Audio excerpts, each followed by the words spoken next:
प्रधानमंत्री नरेंद्र मोदी ने महाराष्ट्र के सिंधुदुर्ग जिले में नौसेना दिवस समारोह में कहा, सरकार सशस्त्र बलों में महिलाओं की भागीदारी बढ़ाने के लिए प्रतिबद्ध। शीतकालीन सत्र के पहले दिन संसद ने अधिवक्ता संशोधन विधेयक पारित किया। राज्यसभा ने डाकघर विधेयक को मंजूरी दी। मिजोरम में विधानसभा चुनाव जीतने के बाद जोरम पीपल्स मूवमेंट सरकार बनाने के लिए तैयार। चक्रवात मिग्जॉम के गंभीर तूफान में बदलने के कारण आंध्र प्रदेश और तमिलनाडु के कई हिस्सों में मूसलाधार बारिश। चक्रवात के कल आंध्र प्रदेश के बप्ताला में टकराने की संभावना। और शेयर बाजार 2% से अधिक बढ़कर अब तक के सर्वोच्च स्तर पर बंद हुआ। समाचार संध्या के साथ मैं कनकलता। प्रधानमंत्री नरेंद्र मोदी ने कहा है कि सरकार समुद्री अर्थव्यवस्था के विकास पर ध्यान दे रही है और सागरमाला परियोजना के अंतर्गत बंदरगाह आधारित विकास पर काम कर रही है। उन्होंने कहा कि इस परियोजना का उद्देश्य अंतिम छोर तक संपर्क स्थापित करना और तटवर्ती क्षेत्रों का विकास करना है ताकि पर्यटन और रोजगार को बढ़ावा मिले। महाराष्ट्र के सिंधुदुर्ग जिले के तारकर्ली तट पर एक कार्यक्रम में श्री मोदी ने कहा कि अंतरिक्ष हो या फिर समुद्र, हर जगह दुनिया को आज भारत का सामर्थ्य दिख रहा है। भारत दुनिया में 10वें नंबर की आर्थिक ताकत से बढ़कर 5वें नंबर पर पहुंच गया है और अब बहुत तेजी से तीसरे नंबर की आर्थिक महाशक्ति बनने की तरफ आज भारत अग्रसर है। आज देश विश्वास और आत्मविश्वास से भरा हुआ है। आज दुनिया को भारत में विश्व मित्र का उदय होता दिख रहा है। आज स्पेस हो या फिर समंदर, हर जगह दुनिया को भारत का सामर्थ्य दिख रहा है। प्रधानमंत्री ने कहा कि ये छत्रपति शिवाजी महाराज से प्रेरणा लेने का समय है, जिन्होंने सशक्त समुद्री बल के महत्व को समझा था। प्रधानमंत्री ने घोषणा की कि अब नौसेना अधिकारियों के कंधे पर सुसज्जित अलंकरण में शिवाजी महाराज की सेना का प्रतीक चिन्ह होगा। भारतीय नौसेना अब अपने रैंक्स का नामकरण भारतीय परंपराओं के अनुरूप करने जा रही है। हम सशस्त्र बलों में अपनी नारी शक्ति की संख्या बढ़ाने पर भी जोर दे रहे हैं। मैं नौसेना को बधाई दूंगा कि आपने नेवल शिप में देश की पहली महिला कमांडिंग अफसर की तैनाती की है। इस अवसर पर रक्षा मंत्री राजनाथ सिंह ने कहा कि प्रधानमंत्री ने सेना और वायुसेना के साथ साथ नौसेना को उन्नत करने पर ध्यान केंद्रित किया है। इससे पहले प्रधानमंत्री ने सिंधुदुर्ग जिले के राजकोट किले में छत्रपति शिवाजी महाराज की विशाल प्रतिमा का अनावरण किया। संसद ने अधिवक्ता संशोधन विधेयक 2023 पारित कर दिया है। लोकसभा ने आज इसे मंजूरी दे दी। राज्यसभा से विधेयक वर्षाकालीन सत्र में ही पारित हो चुका था। ये विधेयक अधिवक्ता अधिनियम 1961 में संशोधन करता है। ये लीगल प्रैक्टिशनर अधिनियम 1879 के तहत अभिकर्ता या दलालों से संबंधित कुछ धाराओं को निरस्त करता है। इसमें न्यायाधीश दलालों की सूची जारी कर सकते हैं। दलाल लोगों और अधिवक्ताओं के बीच बिचौलिए का काम करता है। कानून बनने के बाद अदालत इस सूची में शामिल किसी भी व्यक्ति को अदालत परिसर से निष्कासित कर सकती है और काम जारी रखने पर 3 महीने की कैद तथा जुर्माना कर सकती है। विधि और न्याय मंत्री अर्जुन राम मेघवाल ने कहा कि इस विधेयक का उद्देश्य अदालत परिसर को दलालों से मुक्त रखना है। राज्यसभा ने आज विस्तृत चर्चा के बाद डाकघर विधेयक 2023 पारित कर दिया।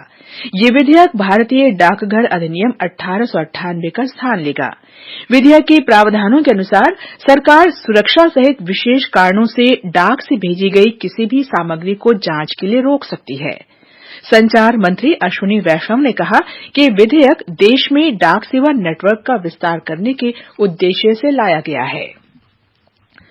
सरकार ने वर्ष 2047 तक भारत के एक विकसित अर्थव्यवस्था बनने का लक्ष्य निर्धारित किया है। लोकसभा में वित्त राज्य मंत्री पंकज चौधरी ने कहा कि भारत अमृत काल में ही $5 ट्रिलियन की अर्थव्यवस्था बन जाएगा। उन्होंने कहा कि अंतर्राष्ट्रीय मुद्रा कोष ने वर्ष 2027-28 तक $5 ट्रिलियन की अर्थव्यवस्था बनने के साथ तीसरी सबसे बड़ी जीडीपी होने का अनुमान व्यक्त किया है। भारत ने अक्टूबर 2023 में इथेनॉल आपूर्ति वर्ष के दौरान पेट्रोल में 12% इथेनॉल मिश्रण का लक्ष्य प्राप्त कर लिया है। आज राज्यसभा में पेट्रोलियम मंत्री हरदीप सिंह पुरी ने कहा कि मिश्रण का 10% लक्ष्य नवंबर 2022 से 5 महीने पहले ही प्राप्त कर लिया गया था। राज्यसभा की विशेषाधिकार समिति ने आम आदमी पार्टी सांसद राघव चड्ढा को मीडिया में भ्रामक तथ्य पेश करने का दोषी ठहराया और आज निलंबन अवधि पूरी होने के बाद उन्हें सदन की कार्यवाही में भाग लेने की अनुमति दी।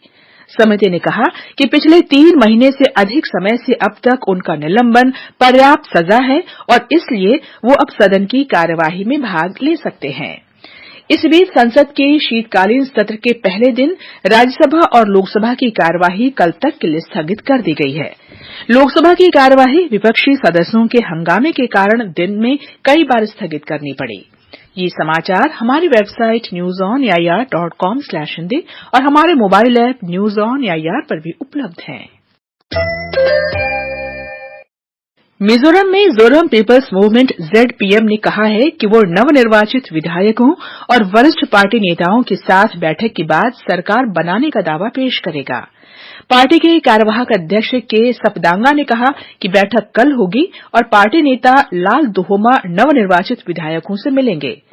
विधानसभा चुनाव में ZPM ने पूर्ण बहुमत हासिल किया है। 40 सदस्यों की विधानसभा में उसे 27 सीटें मिली। सत्तारूढ़ मिजो नेशनल फ्रंट ने केवल 10 सीटें जीती हैं। भारतीय जनता पार्टी को 2 और कांग्रेस को 1 सीट मिली है। मुख्यमंत्री जोरमथंगा और 9 मंत्रियों को हार का सामना करना पड़ा है। प्रधानमंत्री नरेंद्र मोदी ने मिजोरम विधानसभा चुनाव में भारतीय जनता पार्टी का समर्थन करने वाले सभी लोगों को धन्यवाद दिया है। श्री मोदी ने कहा कि भाजपा हमेशा ये सुनिश्चित करने के लिए काम करेगी कि मिजोरम प्रगति की नई ऊंचाइयों पर पहुंचे। मणिपुर में तेंग नौपाल जिले के लीथाओ मोहिंगयांग गांव में हुई गोलीबारी में 13 लोग मारे गए हैं। पुलिस के अनुसार आज दोपहर 2 समूहों के बीच गोलीबारी हुई। संदेह है कि ये विद्रोही समूह के सदस्य हैं। पुलिस ने तलाश अभियान शुरू किया है। ब्यौरे की प्रतीक्षा है। विदेश मंत्री डॉक्टर एस जयशंकर ने कहा है कि भारत का सेमी कंडक्टर मिशन अब भी आरंभिक चरण में है, लेकिन सरकार इसकी प्रगति को लेकर गंभीर है। आज नई दिल्ली में वैश्विक प्रौद्योगिकी शिखर सम्मेलन में डॉक्टर जयशंकर ने कहा कि बैठक में उत्तरदायी आर्टिफिशियल इंटेलिजेंस पर गंभीर विचार विमर्श होगा। विज्ञान और प्रौद्योगिकी मंत्री जितेंद्र सिंह ने कहा है कि दुनिया भारत को उभरते जैव विनिर्माण केंद्र के रूप में देख रही है। आज नई दिल्ली में 3रे ग्लोबल बायो इंडिया में उन्होंने कहा कि जैव प्रौद्योगिकी स्टार्टअप और उद्योग के साथ संस्थागत संबंध आगामी वर्षों में भारत की जैव अर्थव्यवस्था को आगे बढ़ाएगा। उन्होंने कहा कि भारत की जैव अर्थव्यवस्था 2014 में लगभग $10 अरब की थी और इस वित्त वर्ष में इसके $150 अरब तक पहुंचने की संभावना है। बिहार के विभिन्न ग्राम पंचायतों में विकसित भारत संकल्प यात्रा चल रही है। ब्यौरा हमारी संवाददाता से। राज्य की सभी 8,181 ग्राम पंचायतों में अत्याधुनिक प्रचार प्रसार रथ लोगों को आकर्षित कर रहे हैं। ये रथ केंद्रीय कल्याणकारी योजनाओं की जानकारी देने के साथ ही वंचित लाभार्थियों की समस्याओं का मौके पर ही समाधान भी कर रहे हैं। पटना जिले के संपतचक प्रखंड की शर्मिला कुमारी ने इस रथ के माध्यम से प्रधानमंत्री जीवन ज्योति बीमा योजना का लाभ प्राप्त किया है। जो डेट किए हैं वो मेरे दामाद लगे हैं, उनका 2020 में कोरोना काल में ही हुआ था जीवन ज्योति वाला, उसका लाभ अब मिला है 2 लाख। परिवार को तो फायदा बहुत कुछ है, जीविका में भी जुड़े हुए हैं तो सारा रोजगार इससे बहुत काम आदमी कर रहा है और आगे बढ़ना भी चाह रहा है और बढ़ रहे हैं। शर्मिला कुमारी की तरह बिहार के सुदूरवर्ती और ग्रामीण इलाकों के हजारों लोग विकसित भारत संकल्प यात्रा के लिए केंद्र सरकार और प्रधानमंत्री नरेंद्र मोदी के शुक्रगुजार हैं। पटना से आकाशवाणी समाचार के लिए सविता पारीक। दिल्ली में विकसित भारत संकल्प यात्रा आज कई क्षेत्रों में पहुंची। सूचना और संचार संबंधी 5 गाड़ियां लोगों को केंद्र सरकार की पीएम स्वनिधि, पीएम उदय, पीएम उज्ज्वला योजनाओं के बारे में जागरूक कर रही है। इस अवसर पर लोगों ने भारत को विकसित बनाने की शपथ ली। इसके अलावा लोगों के लिए स्वास्थ्य शिविर, आधार बनाने के शिविर और अन्य सेवाओं से संबंधित शिविर भी लगाए गए हैं। केंद्र शासित प्रदेश जम्मू कश्मीर के रियासी जिले के कटरा में श्री माता वैष्णो देवी आधार शिविर में बड़ी संख्या में लोग विकसित भारत संकल्प यात्रा में भाग ले रहे हैं। ये समाचार आप आकाशवाणी से सुन रहे हैं। चक्रवात निग्जॉम के गंभीर तूफान में बदलने के कारण आंध्र प्रदेश और तमिलनाडु के कई हिस्सों में तेज वर्षा हो रही है। मौसम विभाग ने कहा है कि इसके कल दोपहर तक बप्ताला में दक्षिण आंध्र तट पार कर जाने की संभावना है। इस दौरान करीब 100 किलोमीटर प्रति घंटे की रफ्तार से हवाएं चलने की आशंका है। कल उत्तरी तमिलनाडु और पुद्दुचेरी में तेज वर्षा होने का अनुमान है। तेलंगाना में भी मूसलाधार बारिश हो सकती है। ओडिशा के दक्षिणी क्षेत्रों में बुधवार तक तेज वर्षा का अनुमान व्यक्त किया गया है। मछुआरों को समुद्र में न जाने की सलाह दी गई है। इस बीच गृह मंत्री अमित शाह ने आज तमिलनाडु और आंध्र प्रदेश के मुख्यमंत्री से फोन पर बात कर चक्रवात की जानकारी ली। श्री शाह ने उनको केंद्र से हर संभव सहायता का आश्वासन दिया। तमिलनाडु में राज्य सरकार के अनुरोध पर सेना ने आज बाढ़ राहत अभियान शुरू किया और दोपहर तक करीब 300 लोगों को सुरक्षित निकाला। गृहमंत्री ने कहा कि राष्ट्रीय आपदा मोचन बल पहले से ही तैनात है और जरूरत पड़ने पर और टीमें भेजी जा सकती हैं। भीषण चक्रवात को देखते हुए कई रेलगाड़ियां रद्द कर दी गई हैं। विशाखापत्तनम तिरुपति विशेष एक्सप्रेस रेलगाड़ी आज रद्द कर दी गई। तिरुपति से विशाखापत्तनम आने वाली विशेष रेलगाड़ी कल रद्द होगी। शेयर बाजार 2% से अधिक बढ़कर अब तक के सर्वोच्च स्तर पर पहुंच गया है। एक रिपोर्ट। बंबई शेयर बाजार का सेंसेक्स आज 1384 अंक की बढ़त के साथ 68,865 पर बंद हुआ। नेशनल स्टॉक एक्सचेंज का निफ्टी 419 अंक की तेजी दर्ज करता हुआ 20,687 पर पहुंच गया। अंतर बैंकिंग विदेशी मुद्रा बाजार में रुपया डॉलर के मुकाबले 83 रुपए 36 पैसे प्रति डॉलर के स्तर पर बंद हुआ और अंतर्राष्ट्रीय बाजार में ब्रेंट कच्चे तेल की कीमत $78.57 प्रति बैरल पर चल रही थी। राष्ट्रीय उप सुरक्षा सलाहकार विक्रम मिस्री ने आज नई दिल्ली में अमेरिका के प्रधान राष्ट्रीय उप सुरक्षा सलाहकार जोनाथन फाइनर के साथ बैठक की। दोनों नेताओं ने प्रमुख द्विपक्षीय मुद्दों की समीक्षा की और क्षेत्रीय तथा वैश्विक घटनाक्रमों पर चर्चा की। दोनों देशों के बीच महत्वपूर्ण और उभरती प्रौद्योगिकी पहल की समीक्षा की गई। केन्या के राष्ट्रपति विलियम सामोई रूटो भारत की 3 दिन की यात्रा पर आज दोपहर नई दिल्ली पहुंचे। उनके साथ एक उच्च स्तरीय प्रतिनिधिमंडल भी आया है। राष्ट्रपति की पहली भारत यात्रा है। कल राष्ट्रपति भवन में उनका औपचारिक स्वागत किया जाएगा। वे कल दोपहर बाद प्रधानमंत्री नरेंद्र मोदी के साथ बातचीत करेंगे।